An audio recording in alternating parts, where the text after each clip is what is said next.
Welcome to our TED Ed presentation. Today we will be discussing the multiple intelligences. My name is Catherine, and together with Beth, Michael, and Brianna, we make up Group 4 of Business 622. Our objective today is to introduce and explain the multiple intelligences. We will begin with verbal linguistic and end with interpersonal intelligence. Now over to Beth. Hello, my name is Beth Humble, and our group is here today to talk about multiple intelligence. My section is on verbal linguistic and spatial, as well as with the visual intelligence. Basically, verbal and linguistic intelligence is the ability to analyze information and solve problems using language-based reasoning. Strong points are the ability to recall spoken information and understand the meaning of spoken or written information. Examples of people with high verbal linguistic intelligence are politicians, attorneys, interpreters, and speakers. Some famous people with linguistic intelligence are William Shakespeare, Edgar Allan Poe, Ernest Hemingway, F. Scott Fitzgerald, Emily Dickinson, Agatha Christie, T.S. Eliot, and Rudyard Kipling. Spatial intelligence is the ability to comprehend three-dimensional images and shapes, recognizing these images and knowing the relationships to the others surrounding. Examples of people with high spatial intelligence would be people who have the ability to know where to go on a map with just a compass, and they have the ability to use the tools to predict what's ahead of them. We also use spatial intelligence every day as we drive. We're looking at the vehicles around us, and if we're turning left in front of a oncoming vehicle, you have to know how fast that vehicle's going and judge whether or not you're going to be safe making that turn. You're also using it on the expressway into making sure that you're going to the right speed, as well as the cars around you are not going to hit you. People with high spatial intelligence are usually architects, interior designers, commanders in the battlefield, and graphic artists. Right here is a video that will show you a little clip about spatial intelligence. I found it pretty interesting, so I thought it'd be nice to have it in here so you can enjoy it as well. How to best use these strengths in the workplace. Linguistic intelligence, they are very good with leading a presentation. They're very good in negotiations, recalling, reporting critical situations, reading and interpreting large reports, and writing grants as well as contracts. This is also a really good idea when you have somebody who needs to think quickly on their toes. Obviously, definitely an attorney, definitely politicians, as well as even, have the President of the United States. He's asked a million questions and he has to be able to come up with really quick answers. Spatial intelligence, they're really good with leads in projects. They are very creative. Creating visual presentations is definitely a strong point for them. Planning floor space and department move and reconstruction space. And here's the reference page. Thank you. Here is a further explanation of the spatial visual intelligence. Oh, hello, viewer. No, don't move. Don't stay as you are. I need you to stay perfectly still so that my masterpiece will indeed be a masterpiece.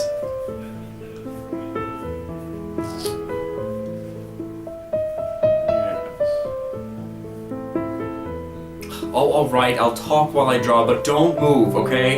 See, I'm trying to practice my spatial intelligence. That's one of Dr. Howard Gardner's multiple intelligences. There are 7 others, 8 depending on how you see it. Anyway, spatial intelligence is focused on the visual parts of an individual's mind. It concerns recognizing patterns, spaces, depths, and variety. People with a strong spatial intelligence tend to be visual learners, meaning they learn best by visualizing or seeing things be done. A visual learner would much rather see a math problem be solved out rather than listen to the professor explain it. People with a strong spatial intelligence also tend to be very, very careful of details. Ever see the show Monk? It's about a brilliant detective who has a photographic memory and notices everything, and he uses that talent to solve cases. It's a great show, seriously, I cannot wait to see the finale. No spoilers, okay? Anyway, visual people like Mr. Monk, Van Gogh, Picasso, Da Vinci, probably have strong spatial intelligences. But the really interesting thing is that Dr. Gardner performed studies that show that everyone has spatial intelligence, even blind people. According to his research, blind people visualize shapes and space in a different way. They're also very reliant on tactile and kinesthetic intelligence and learning, something I talk about right here if you're interested. Dr. Gardner explains, stay still. Thank you. Dr. Gardner explains that being spatially intelligent is helpful in solving problems related to realistic, thing-oriented, artistic, and investigative occupations. Now, with that being said, people like painters, architects, detectives, artists, fashion designers, interior designers, they tend to have a high spatial intelligence. Once again, that's because they're all very visual and analytical of their surroundings, which is a talent they then use and apply to their own work. If you're somebody who's very analytical of your surroundings, then you probably have a high spatial intelligence. Because of that, people with a high spatial intelligence tend to be good at solving visual and spatial problems like puzzles. Okay, alright, almost done. Just one more little... Voila! I mean, hey, I'm no Picasso, but this is good. You might wanna get a cut out of this one, hang it up on your wall, you know what I'm saying? Oh yeah, the eyes, the hair, everything matches. Do you wanna see?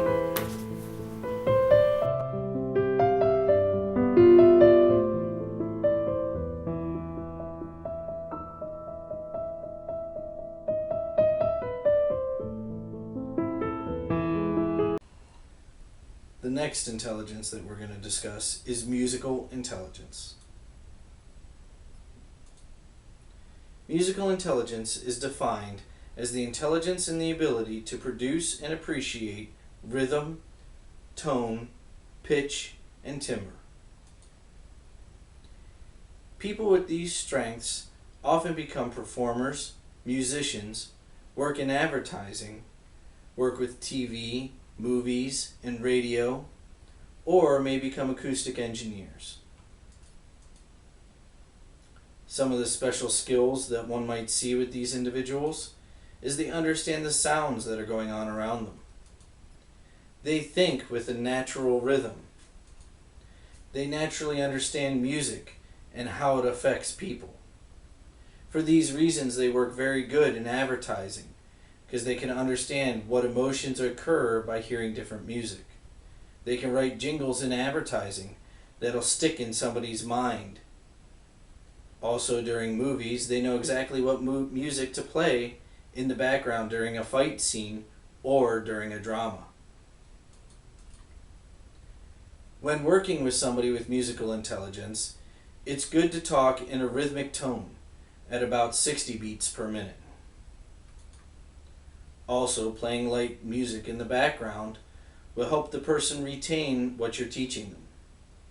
It's also been found that typically people with musical intelligence while studying will play light music in the background to help them retain anything that they're studying. There are many famous people that have musical intelligence. Some of them that you may have heard of are Michael Jackson, Paul McCartney, and Mozart.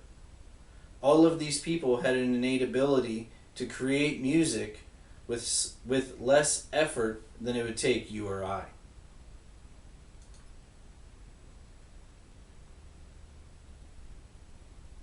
The next intelligence we're going to discuss is naturalist intelligence.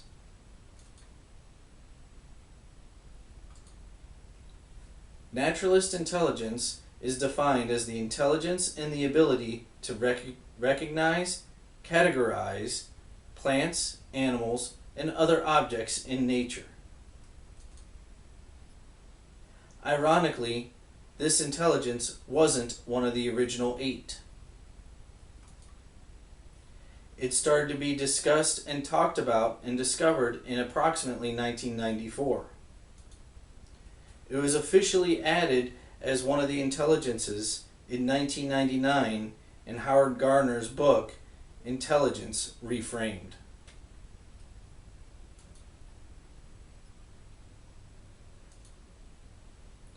Naturalist intelligence is thought to be one of the oldest intelligences after it was discovered. It's thought that it was the one that helped humanity get where it is today. This was the intelligence that hunters and gatherers naturally had. They would understand where to farm, what plants to grow, what plants you could eat, which plants we could build houses out of, and which plants we should avoid.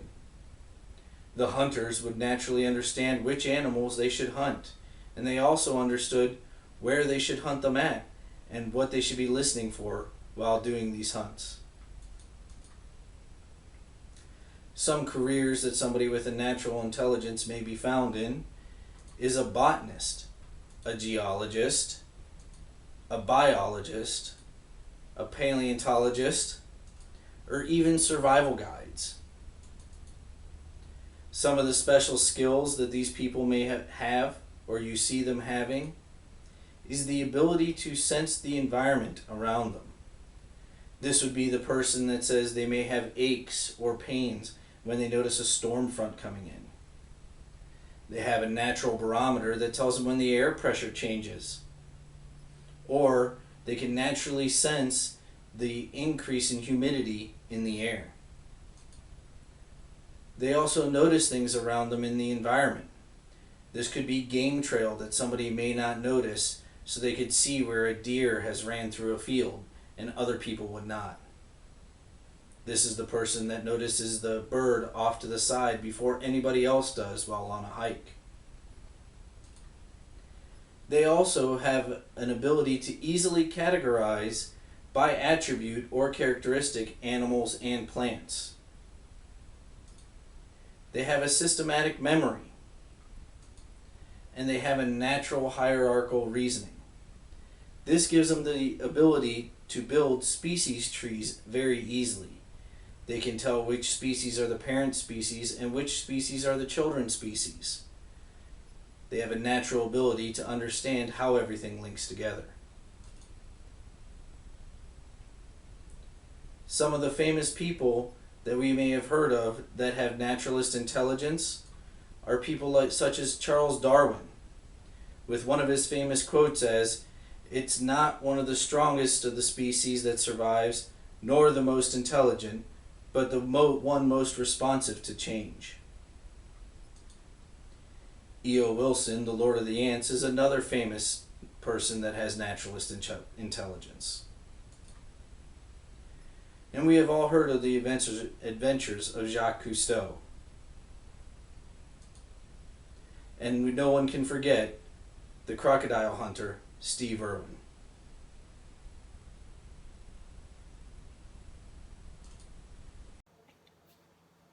Today I'm going to talk about logical mathematical intelligence as well as bodily kinesthetic intelligence. First of all, what is logical mathematical intelligence? Well, it's the ability to analyze and solve problems with the use of scientific and mathematical abilities. Typically, someone with this intelligence likes cause and effect relationships.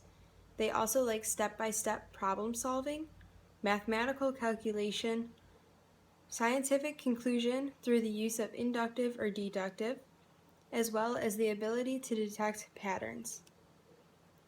There are a multitude of careers that someone with logical mathematical intelligence can have. First, they could be a crime scene investigator. Second, they could be a scientist. Third, they could be an accountant. Fourth, they could be a mathematician. And fifth, they could be a detective. While these are not all of the careers that they could hold, they're just some. There are many real-life people who possess the logical mathematical intelligence. For starters, Albert Einstein possessed this intelligence as well as many others. Second, Niels Bohr, and third, John Dewey.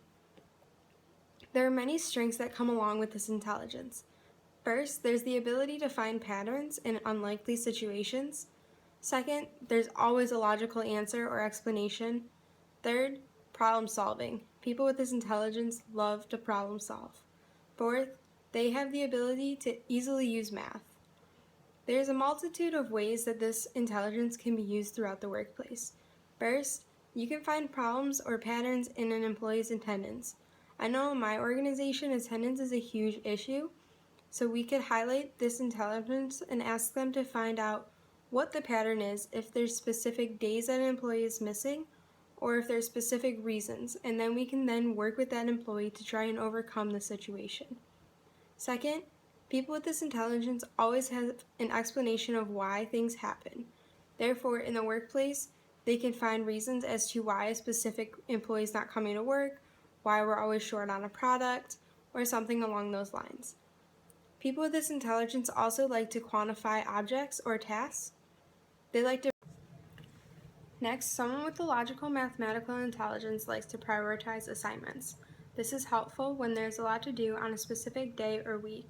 The person with this intelligence can let you know what needs to be done first based on its level of importance or how long it will take to complete the assignment. Next, people with this intelligence like to categorize issues or complaints. In my organization, we have a comment card box where customers can let us know how we are doing or how we should improve. The person with this intelligence can let us know what department we need to bring these cards to in order to maximize our improvements and better serve our customers. Next, the person with this intelligence can count back change easily without calculator assistance. This is helpful when they are on a register and someone changes the denomination they want to pay with after it's already put into the cash register. This person can stand there and count back the change easily without having to get out a calculator and therefore better serve customers. Lastly, someone with this intelligence can help create a process. Whether it's a process for starting an assignment or a new group, this person is the person to turn to when you need help. Here is a further explanation of the logical mathematical intelligence.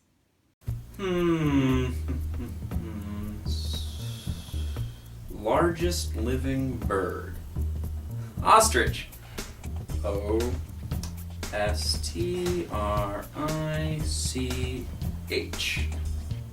Oh, hello there, viewer. I didn't even see you there.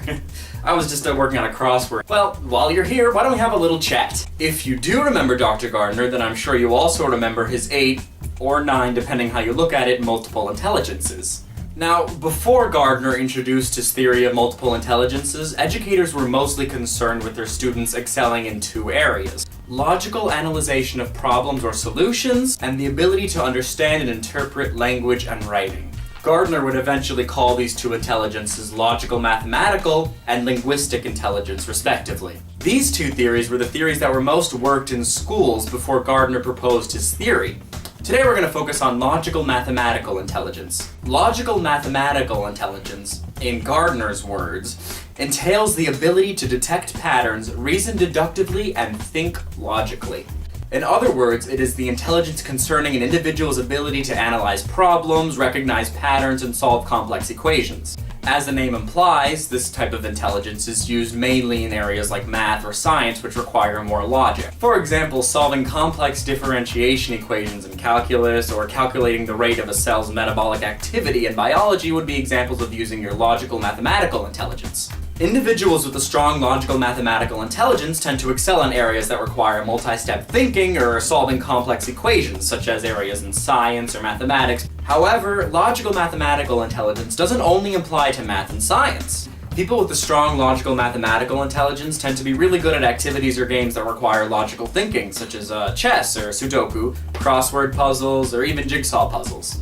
In that case, people like Isaac Newton or Albert Einstein probably had strong logical mathematical intelligences because their careers required so many scientific calculations or logical reasoning and whatnot. Generally, people with careers related to chemistry, engineering, mathematics, physics, astronomy tend to have strong logical mathematical intelligences. Well, viewer, I hope you found that interesting. It's really neat stuff, actually, and if you're interested in learning about any of the other 8 intelligences, just click here.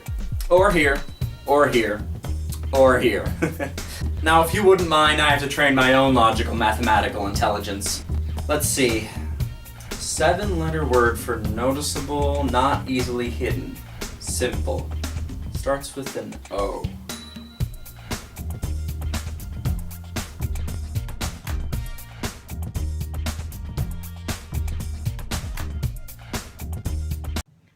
Next, I'm going to talk about bodily kinesthetic intelligence. What is bodily kinesthetic intelligence? It's the use of one's body or body parts in the process of problem solving. It is also the integration of ideas to body movements, the use of organs to help solve problems, Typically, people with this intelligence like hands-on learning. They also are very skilled in the use of equipment, and they have excellent hand-eye coordination. There are many careers that people with the bodily kinesthetic intelligence can possess. First, they could be a dancer, they could be a choreographer, they could also be a musician, an athlete, a surgeon, or even a dentist. There are many real-life people who have the bodily kinesthetic intelligence. These people include Michael Jordan, Mia Michaels, Jim Carrey, and Dr. Oz. There are many strengths that people with bodily kinesthetic intelligence possess. For starters, they're really good at athletics, crafts, using tools, and dancing. There is also a variety of ways that the bodily kinesthetic intelligence can be used throughout the workplace. First, it can be used through role play during training seminars. In my organization, our training seminars are surrounded around business practices. The role play activities can help us illustrate interactions for customer to employee to employee, or even employee to management, and help create a better understanding of what is happening or what we're supposed to learn from the seminar. We can also highlight the bodily kinesthetic intelligence in the workplace by having these people build end caps or displays.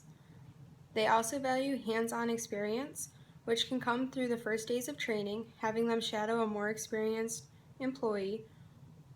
Next, someone with this intelligence can help stack toys or demonstrate proper lifting techniques.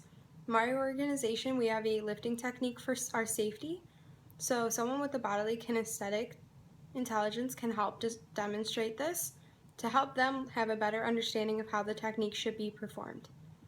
Lastly, someone with the bodily kinesthetic intelligence can help rearrange office furniture to make a space better suitable for business practices. Lastly, I thought of an idea of how to explain bodily kinesthetic. My example came from Miley Cyrus's episode where she does the Bones dance. For your enjoyment, my body's many parts, and this is where it starts. Phalanges, I have 10, and metatarsals then. I got some tarsals too. I'll put them in my shoe. She's telling the truth. The fibula is next, according to my text. Then comes the tibia, that ain't no fibia. And now I'm up to my knee, yeah, that's the patella to me. We're doing the bone dance, you study the answers again and again till I get it right. We're doing the bone dance, you dance and you learn it, and we won't mess up this test. We'll get it perfect. And now I take it home with a parietal bone. It might be crazy, but we learn that way. Temporal and frontal too, and now we're finally through. That makes 206. I found a way that clicks. Bone thugs in the house. We're doing the bone dance. You study the answers again and again till I get it right. We're doing the bone dance. You dance and you learn it, and we won't mess up this test. We'll get it perfect. Word.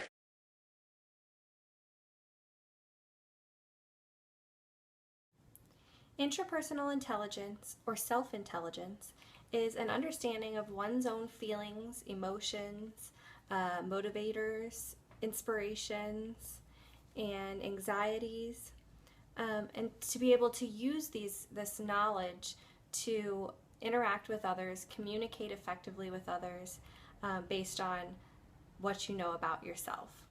There are certain ways to develop your intrapersonal intelligence. A few include reflecting, taking time for yourself, to be alone, to work independently, to really understand the way that you feel about certain things and your opinions about certain things. In a professional setting, intrapersonal intelligence can be very beneficial for an employee to have. For instance, decision making. A person can really make decisions and know that they're making the correct ones when they're really in touch with how they feel about a topic. Planning. Planning may be easier for an employee who has intrapersonal intelligences because they can understand that their time management, their task management, they know how they work very well. Communicating. If I know how to communicate with myself, so to speak, I might understand how I feel about something a little bit better, and it might help me to communicate with someone else and understand how they feel about something. Interpersonal intelligence isn't necessarily specifically related to a certain career area or profession. Instead, it's more of a goal that we can all kind of hope to grow and develop within our careers. Some professions that tend to have higher interpersonally intelligent people include philosophers, writers, spiritual leaders, and psychologists. These professions tend to require some more creativity, theory, philosophy, and things that require someone to look a little bit deeper inside themselves and understand themselves to be able to be productive. A few notable people you may have heard of who have higher interpersonal intelligences include Sigmund Freud, Eleanor Roosevelt, and Walt Disney. Interpersonal intelligence is also known as social intelligence. Social intelligence is the ability to recognize in others feelings, emotions, social cues, and be in touch with those feelings in order to communicate effectively, comprehend what somebody is saying to you, and relate to them. In order to develop interpersonal skills, a person can join organizations, spend extra time socializing, join clubs, anything that involves interacting with other people. Professionally, interpersonal skills are very important. Being able to communicate with others effectively, to negotiate, to plan with others, to lead and present, these are all things that take interpersonal intelligence. In order to empathize with somebody else, you need to be able to understand how they feel, what they're thinking, and you can always kind of be a step ahead in that regard.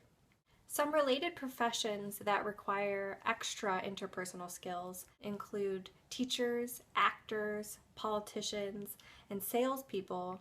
All these people require speaking to audiences or groups, to lead, to be able to explain and discuss, and they just require extra communication skills. A few famous people who have higher interpersonal skills include Oprah Winfrey, John F. Kennedy, Princess Diana, and Martin Luther King Jr. These are all people who are very good at persuading, speaking to crowds, and relating to other people. Next, please enjoy this clip of Dory from Finding Nemo exhibiting her superior interpersonal intelligence. Please pay special attention to the way that she can tune in to the feelings and thoughts of others in order to relate with them, help them, or persuade them.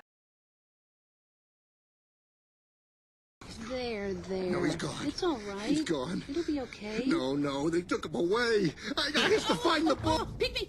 Yes, the little Sheila down the front. Woo! Come on up here. Hi, I'm Dory. Hi, Dory. And, well, I don't think I've ever eaten a fish. Hi, that's incredible. Mr. Grumpy Gills.